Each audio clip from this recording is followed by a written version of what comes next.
যে কোনো তন্দুর ওভেন ছাড়াও বাড়িতে খুব সহজেই গ্যাস ওভেনের ওপর তন্দুরি রুটি বানিয়ে নেওয়া যায়, সেটাই আজকে দেখাবো।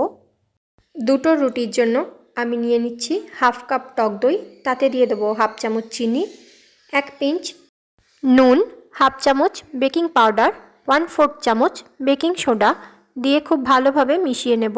এবার ওর মধ্যে 1/3 কাপ আটা যোগ করে নেব, দিয়ে সেটাকে খুব ভালোভাবে প্রথমে হাত দিয়ে মিশিয়ে নিতে হবে। জল এখনই ব্যবহার করা যাবে না, দইয়ের মধ্যেই আমাদের জল থাকে, তো আমার এখানে জল আর লাগলো না। ওপর থেকে একটু সাদা তেল ব্রাশ করে একটা নরম ডো বানিয়ে রেখে দেব। ডোটাকে চাপা দিয়ে রাখতে হবে 1 ঘন্টার জন্য।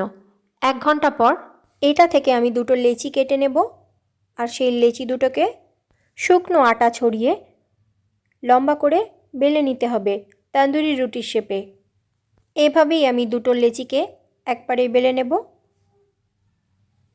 ননস্টিক বা লোহা যেটা আপনার কাছে অ্যাভেলেবেল থাকবে সেরকম একটা তাওয়া গ্যাসের ওপর বসিয়ে দিয়েছি গরম করার জন্য।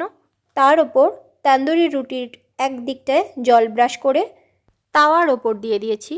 এবারে আর কিছুই নয়, গ্যাসের ফ্লেমটা একেবারে স্লো রাখতে হবে। 5 মিনিট অপেক্ষা করলেই দেখবেন রুটির ওপর বাবলস তৈরি হচ্ছে। রুটিটা মোটামুটি আমাদের তৈরি হয়ে গেছে।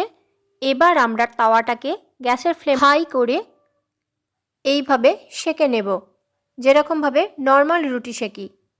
আমাদের তন্দুরি রুটি ডান। দেখলেন তো বাড়িতে বানানো তন্দুরি রুটি কতটা সোজা। বারবার আর রেস্টুরেন্টে না গিয়ে খুব সহজেই বাড়িতে বানিয়ে নিন তন্দুরি রুটি, আর বানিয়ে সবাইকে তাক লাগিয়ে দিন।